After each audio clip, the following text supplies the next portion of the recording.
வணக்கம். இப்போ நம்ம எங்கே இருக்கோம்னு பார்த்தீங்கன்னா சென்ட் ஜோசப் பிளைண்ட் ஸ்கூலில் இருக்கோம், மதுரை. இப்போ நம்ம டிஎன்பிஎஸ்ஏ அதாவது தமிழ்நாடு பிளைண்ட் ஃபுட்பால் அசோசியேஷன் 3 நாள் கேம்ப் நடத்திட்டு இருக்கு இந்த ஸ்கூலில். இப்போ எல்லா ஸ்கூல்லையுமே பார்த்தீங்கன்னா எஜுகேஷனுக்கு மட்டும்தான் ஒரு இம்பார்ட்டன்ட் கொடுத்துட்ருக்காங்க. சில ஸ்கூலில் எஜுகேஷனுக்கும் ஸ்போர்ட்ஸுக்கும் ரெண்டுத்துக்குமே ஈக்குவலாக இம்பார்ட்டன்ட் கொடுத்துட்ருக்காங்க. ஸோ அந்த ஸ்கூலில் சென்ட் ஜோசப் ஸ்கூலில் ஒன்று.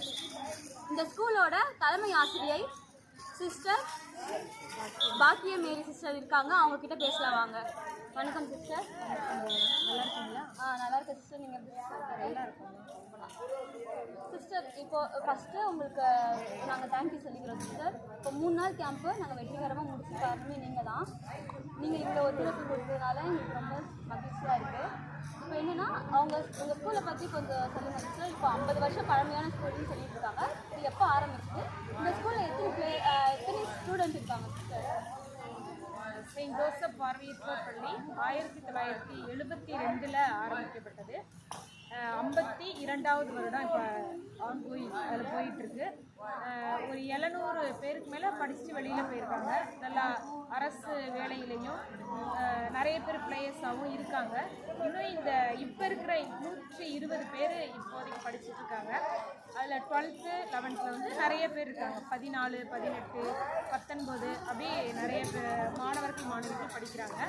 இவங்கள எதிர்காலம் அவங்க வந்து நல்லா அமையணும் அவங்களுக்கு அப்படிங்கிறதுக்காக இன்னும் ஸ்போர்ட்ஸில் நல்லா கொண்டு வரணும் அப்படின்னு சொல்லி எனக்கு ஒரு ஆசை. எங்கள் எல்லாருக்குமே சிஸ்டர்ஸ் எல்லாருக்குமே ஆசை. அதனால தான் இப்போ இந்த ஃபுட்பாலில் அவங்கள ப்ராக்டிஸில் பண்ணிகிட்ருக்குறோம். 2 நேரம் கேம்புக்கு போனாங்க. இப்போ இங்கே கேம்ப் நடக்கிறது எனக்கு ரொம்ப சந்தோஷமாக இருக்குது. ஓகே சிஸ்டர், இப்போ வந்து நம்ம ஸ்கூலில் வந்து இந்த ஃபுட்பாலை இம்ப்ரூவ்மெண்ட் பண்ணணும் அப்படின்னா உங்களுக்கு அதோட ஃபீட்பேக்கும் அது வந்து சஜஷன் ஏதாச்சும் இருந்தால் சொல்லுங்கள். தொடர்ச்சியாக ஒரு பயிற்சி இருக்கணும் அவங்களுக்கு, அதுதான் ரொம்ப முக்கியம்.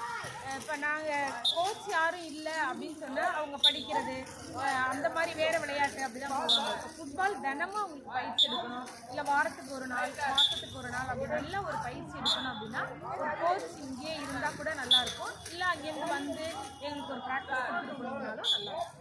ஓகே சிஸ்டர், உங்களோட சஜஷனை நாங்கள் டிஎன்பிஎஸ்ஏ அசோசியேஷனில் நாங்கள் எடுத்துகிட்டு போகிறோம் சிஸ்டர்.